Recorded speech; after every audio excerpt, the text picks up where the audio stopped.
என்னால் ஒரு பணக்காரனாக ஆக முடியும், ஒரு பெரிய செல்வந்தராக ஆக முடியும், ஒரு ஆன்மீக சாதனையாளராக ஆக முடியும் என்பது எனக்கு தெரியாமையே நான் இருந்தேன்னா அதுல தப்பு கிடையாது.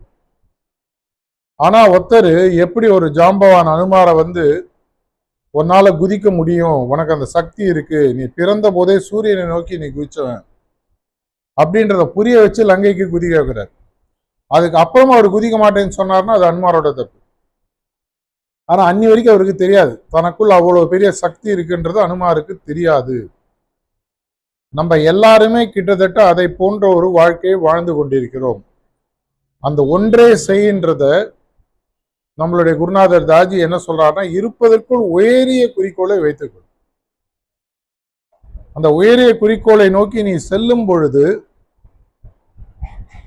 அந்த குறிக்கோளை அடையலைன்னா கூட அதன் மூலமாக நம்ம வாழ்க்கையில வரக்கூடிய தன்மை மாற்றமானது, பொருளாதார மாற்றமானது நம்ம எதிர்பார்க்க முடியாத அளவுக்கு பெரிய விஷயமா இருக்கும்.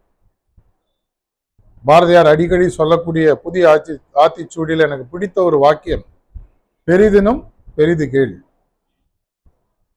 கேட்கறதா கேட்கற பெருசா கேட்போமே, ஒன்றும் நஷ்டம் இல்லையே, கேட்கறதுல என்ன நஷ்டம்?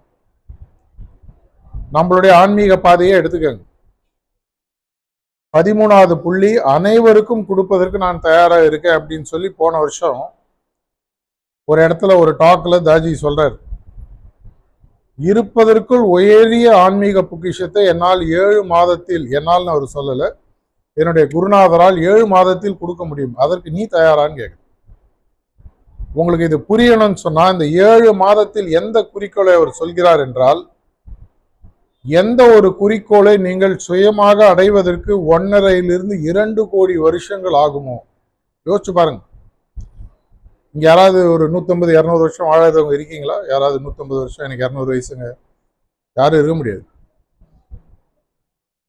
1.5 கோடி 2 கோடி வருஷம் நீங்க சுயமாக ஆன்மீகத்தில் குறிக்கோளை நோக்கி எந்தவித உதவியும் இல்லாமல் போனீங்கன்னா உங்களுக்கு 1.5-2 கோடி வருஷம் ஆகும். இதை ஒரு மார்க்கத்தின், ஒரு பிராணாகுத்தின்ற சக்தியுடன், ஒரு சுத்திகரிப்பின்ற ஒரு ஆயுதத்துடன், பிரார்த்தனை என்ற ஒரு முக்கியமான ஒரு விஷயத்துடன் 7 மாசத்துல கொடுக்கறது கிடையாது. அந்த 7 மாசம் கூட அவரு 24 மணி நேரம் கேட்கல.